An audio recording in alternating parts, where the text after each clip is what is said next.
Nang sumapit ang gabi ng araw na yon ay hinintay nilang mag-iina na tumawag si Kenji. Subalit hindi yun nangyari, nakatulugan na nga lang ng mga bata ang paghihintay sa tawag nito, ngunit ni Chat ay wala ring pinadala ito. Dinamdam yun ni Britney at pinag-isipang mabuti buong gabi. Wala siyang ibang makitang dahilan upang hindi ito tumawag unless galit ito sa pagiging matigas ng kanyang ulo. Napakasimple naman noon kung yun nga ang dahilan. Baka ilang beses niyang pinagtangka ang tawagan ito, ngunit ano naman ang sasabihin niya sa lalaki? Kung gagawin niya ang bagay na yon, iisipin nitong kaya na naman siya nitong hawakan sa leeg, kung kaya minabuti na lang niyang tigilan ang anumang naiisipan niya. Tatawag din ito kung gusto niya, eka nga niya, hindi nila kailangang mamalimos ng atensyon dito. Oras at panahon, kung mahalaga sila, si Kenji mismo magkukusang magbigay nito. Mami, tumawag ba si Daddy kagabi? Yun ang unang tanong ni Noah pagdilat ng mga mata nito kinabukasan. Wala, baka busy lang ang daddy sa work. Sagot ni Britney na pilit na iwinawaglit ang pangyayaring yon. Habang nasa klase, hindi makapag-concentrate si Britney. Panay ang dating sa kanyang isipan ng nangyari. Natagpuan na lang niya ang kanyang sarili kung may aksidente ba na sangkot ang pangalan nito online. Ngunit wala naman. Lahat ng article na tungkol dito ay puro sa kanyang mga achievements matapos na makabalik sa kanilang kumpanya. Bukod doon ay wala na kung magkakaroon man ng aksidente o masamang nangyari dito. Malamang kalat na yon, tsaka baka tinawagan na rin siya ni Althea o ng ina nito upang ibalita lang yon. Bagay na wala naman sa kanya kaya kumalma siya. Ipinatag niya ang kanyang loob kahit na palaging bukang bibig ng mga batang ama kahit na parang inabandona na sila. Ako na kayang tumawag kay Daddy, Mommy? No, Noah. Maaring busy ang Daddy kung kaya wala siyang time. Hintay na lang kayo ng ilang araw pa.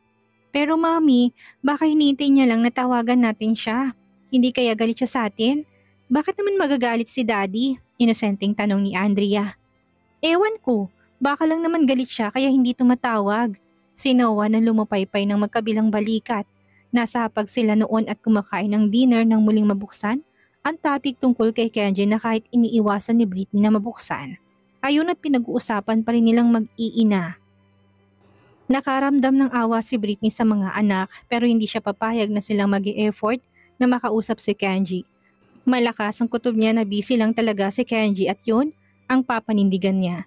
Hindi lang din naman silang inasikaso nito, saka malaki rin ang negosyo nila. Give him 3 days. Kapag hindi pa rin siya tumawag, ako nang tatawag sa Tita Althea para magtanong. Pampalubag loob ni Britney sa kanyang mga anak na sabay nang napatingin sa kanyang banda. 3 days, kiddo. Puno ng pasensyang hinintay ng dalawang bata ang 3 araw na sinabi ni Britney. Ngunit hindi na kailangan pang gawin iyon dahil pagkalipas ng 3 araw na yon na nagkataong weekend pa ay si Kenji na mismong tumawag. We miss you, Daddy. Ayos ka lang ba? Bakit hindi ka nagpaalam sa amin bago ka umalis? Narinig ni Britney ang malutong na halakak ni Kenji nang marinig ang sunod-sunod na tanong ni Noah habang katabi nito si Andrea na panay ang kaway sa kamera. Nag-video call silang mag-aama. Nasa harap ng manibela si Britney. Pauwi na sila ng bahay noon. Galing labas kung saan dinala ni Britney ang mga bata upang mag-dinner sa labas. Miss na miss ko na rin kayo. Nasaan ang mommy? Biglang sumulyap si Noah sa ina bago ngumisi na nakakaloka. She's driving the car, Daddy. Oh, saan kayo pupunta? Pauwi na kami ng bahay. Kumain kami sa labas. Bahagyang umungol lang si Kenji na sa mga sandaling yun ay kakauwi lang din ng kanyang condo unit. Pagod na pagod siya. Hindi pa tapos ang inasikaso niyang problema. Nasunog ang isa sa pinakamalaki nilang mall at sobrang laki ng damage doon. Nakikipagsettle siya sa mga kapulisan dahil ang hinuha ay may kusang sumunog ng mall na to. Wala pa silang lead pero masa siyang mahuli kung sinong salarin. Kailangan din nilang i-rebuild ang mall. Miss na miss ka na rin ni Mommy, Daddy. Alam mo ba hindi siya nakakatulog ng maayos? Noah, saway ni Britney na hindi na natutuwa sa sinasabi ng anak. Sinundan pa yun ang mahinang hagikik ni Andrea. Malaking napangisi si Kenji na parang napawi ang pagod niya buong araw. Umayos siya ng pagkakasandal sa headboard ng kanyang kama habang ini-imagine ang hilatsa ng mukha ng dating asawa ngayong inaasar ito ng anak. Tama si Kuya, Noah. Nakita namin si Maming umiiyak sa room. She's worried. Namilog pang mga mata ni Britney. Pasalamat ng mga batang ito at nagdadrive siya. Alam naman niyang binubuli lang siya ng mga anak. Ginagamit siyang dahilan para pumuntang ama sa bansang napaka-imposibleng mangyari. Talaga? Tanging nasabi ni Kenji na halos lumundag ng puso sa lapis na saya. Oo, ang babo pero ang marinig yon sa bibig ng anak, Parang solusyon yun sa pagod na naramdaman niya upang mawala. Maliit pa siyang napangiti ng palitan ni Noah ang kamera na halatang lingid sa kaalaman ni Britney na seryoso sa kanyang pagmamaneho. Halatang nagtitimpi na huwag pagalitan ang mga anak habang busy siya sa manibela. Sabihin mo sa kanya na hindi na niya kailangan pang mag-alala sa daddy. Ayos lang ako. May nasikaso lang ako kaya busy. Babawi lang ako sa inyo kapag natapos ng lahat. Sabihin mo na rin sa daddies na sorry kasi hindi nagpaalam. Hindi ko na kailangan sabihin daddy. Dinig naman niya kung anong sinasabi mo. Nakaloud ang speaker. Hanggang pagdating nila ng bahay ay kausap pa rin ng mga bata si Kenji. Natapos na lang silang magpalit ng damit, katawagan pa rin nilang ama. Ni Sulyap hindi siya tinignan ni Britney. Wala lang. Ayaw niya itong makita, ngunit nang mahiga na silang mag-iina at tumabi na siya sa mga anak. Hindi na niya napigilan ang matang tumingin sa screen ng pahapyaw. Kitang-kita niyang pagod na nakarehistro sa mukha ni Kenji. Alam niyang sa stress galing. Sa sunod naman ng tawag, mukhang kailangan na magpahinga ng daddy. Sabat na niya sa kanila na walang katapusan ng usapan tungkol sa mga wala namang kwentang mga bagay. Namiss lang talaga silang kausap ni Kenji. Hindi pa naman ako inaantok, Britney. Mamaya pa ako matutulog. Sumungaw ang mukha ni Britney sa camera kung kaya naman nakita siya ni Kenji. Lumapad pang ngiti nito na bahagyang kinagat ang kanyang pang-ibabang labi nang makitang mukha ng dating asawa. Titig na titig ang mga mata nito. Kailangan mo nang matulog. Kailangan mo na magpahinga, Kenji. Makinig ka. Pinapakita na yun ang mukha mo. Okay, sa susunod na lang ulit kapag hindi na ako busy.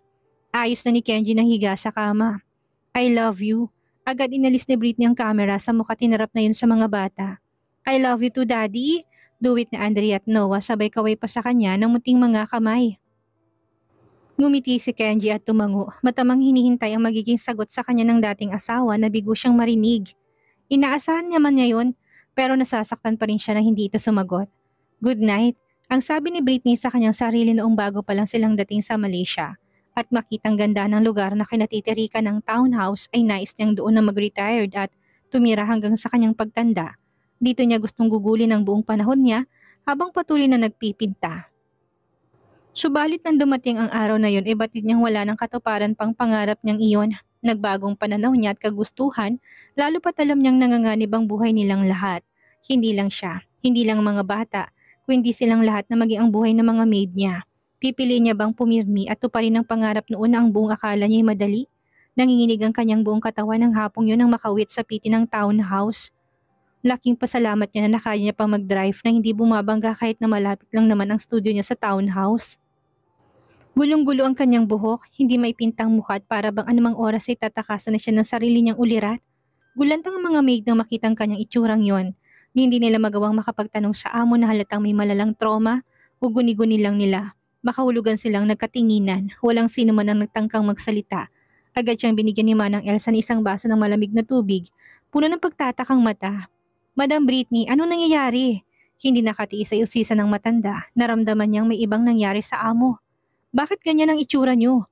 Hindi sumagot si Britney na makailang beses pang muntik nang mabitawan ang hawak niyang baso ng tubig. Umiling lang siya. Putlang-putla pa din ang mukha, sa sandaling yun ay parang lalabas na silgib niyang pusong sobrang kinakabahan. Uminom muna siya ng tubig habang pinagmamasdan ng mga maid na alam nang may sasabihin sa kanilang amo kung kaya naman hindi umalis. Pinilit ni Britney na uminom nang sa ganon ay kumalma ng bahagya ang kanyang kalamnan at makapag-relax ng kahit sandali ang kanyang utak. Nasaan ang mga bata? Nakauwi na sila, hindi ba? Sa halip ay tanong niya matapos na uminom, hapong-hapo ang kanyang paghinga. Manang Elsa, nakauwi na dito sa bahay ang mga bata, hindi ba? Masama ng kutob ni Manang Elsa, subalit hindi niya matumbok kung ano talagang nangyari sa kanyang amo. Naisip niyang huwag na munang magtanong, sasabihin din naman ito yon sa kanya. Opo, Madam Britney, nasa kwarto niyo po sila. Si Tina na naguguluhan kung bakit nananahimik si Manang Elsa habang nakatitig ang mukha sa kanilang amo. That's good. Magsipag-impake kayong lahat ng mga gamit niyo, nakakasya lang sa inyong maleta. Sa hotel tayong lahat matutulog ngayong gabi. Hulog ang panga ni Manang Elsa na marinig niyang anunsyong iyon ng amo. Muli pa silang nagkatinginan ni Tina na medyo nakakilala dito. Ibig sabihin lang ay urgent ang gagawin nilang pag-alis ng townhouse na hindi alam ng matanda kung itatanong niya pa bang dahilan kung bakit. Ano pang ginagawa niyo? Bakit nakatunganga pa kayo sa akin? Magsikilos na kayo. Tumatakbong oras. Kailangan na nating umalis ng townhouse. Hindi pa rin maintindihan ng mga maid kung anong ibig ipahiwatig ng kanilang amo. Naguguluhan sila. Ganun pa man ay sinunod na nilang utos ni Britney. Naunti-unti nang nakakabawi ng nawalang lakas. Magkita tayo dito sa sala in a few minutes. Ang pamarcha na siyang umakyat ng ikalawang palapag upang puntahan naman ang mga anak nang matapos na masigurado na nakasarang mabuting pintuan ng kanilang townhouse. Hindi na rin niya halos nagawang itupi ang mga pinagkukuha niyang mga damit. Basta na lang yung sinalpak ang lahat ng iyons na inilabas ng ilang maleta nila. Inosente mga matang pinanood lang siya ng dalawang bata. Nakakatapos ng makipag-usap kay Kenji. Hindi na naabutan pa ni Britney dahil nagmamadali na itong i-end ang tawag. Dahil sa dinner meeting na pupuntahan nila ni Caroline. Mami, where are we going? Bakit ka nag-iimpake ng mga damit natin? Si Noah na naguguluhan na sa ina ko anong ginagawa nito. Bumangon to sa pagkakadapa sa kama na ginawa ni Andre ang nagtatanong na rin ng mga mata. Nang salit-salitan kay Britney sa mga maleta nila. Uwi na ba tayo ng Pilipinas, Mami? Si Andre na kagaya ni Noah na naguguluhan na rin. Kada mag-impake siya palagi iniisip nito sa Pilipinas ang kanilang palaging punta. Yun kasi ang pina-experience niya sa bata nung magkakaisip na ito. Are we going now to see Daddy, Mommy? Hindi sinagot ni Britney ang mga tanong ng anak. Wala siyang panahon. Saka na lang nila pag-uusapan ng tungkol sa bagay na yon.